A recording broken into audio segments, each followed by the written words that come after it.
আমার হাতে যে নিশাচর প্রাণীটা দেখছেন, এই নকটার্নাল পাখিটার নাম হচ্ছে ব্রাউন আউল বা লক্ষ্মী পেঁচা।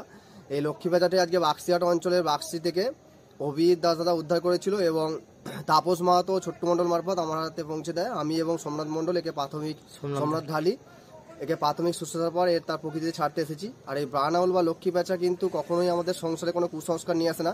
এর দিকে দেখবেন, চিনবেন কিভাবে, এদের এই মুখের কাজটা হচ্ছে হৃদয় আকৃতি শেপ বা লাভ সিম্বল আছে, ভালো করে দেখলে বুঝতে পারবেন।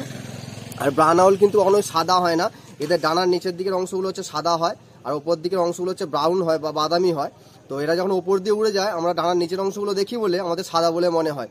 আর কখনোই পেঁচা কোনো সংসারে কোনো কুসংস্কার বা অশান্তি বয়ে নিয়ে আসে না, বা পেঁচা পেলে তার গায়েতে সিঁদুর লেপে দেবেন না, কারণ এই সিঁদুরিতে যে লেড বা সিসা থাকে এটা কিন্তু এদের জন্য খুব ক্ষতিকারক। আর এই লেড বা সিসার ফলে কিন্তু এদের মৃত্যু ঘটে। 2 সপ্তাহ আগে বাক্সিহাট অঞ্চলে দেউলগ্রাম থেকে এরকমভাবে একটা পেঁচা উদ্ধার করা হয়েছিল, কিন্তু পেঁচাটিকে ওই গৃহস্থরা দুধ খাইয়ে ফেলে। কোনো পক্ষী জাতীয় পাখিকে কিন্তু কখনোই দুধ খাওয়াবেন না, কারণ দুধ এরা হজম করতে পারে না। দুধ তারাই হজম করতে পারে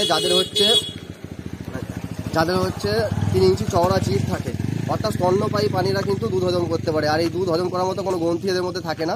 এই ব্রাউন আউলটিকে এখন আমি এবং সোমনাথ ঢালি নিরাপদে ছেড়ে দিচ্ছি। আর আপনারাও পেলে, অসুস্থ অবস্থায় পেলে কখনোই প্রয়োজনে মাংস খাওয়াবেন, কিন্তু কখনোই দুধ বা খাওয়াবেন না, সিঁদুর লেপে দেবেন না। তো এখন এটিকে আমি এবং সোমনাথ ঢালি তার প্রকৃতি ছেড়ে দিচ্ছি। যা।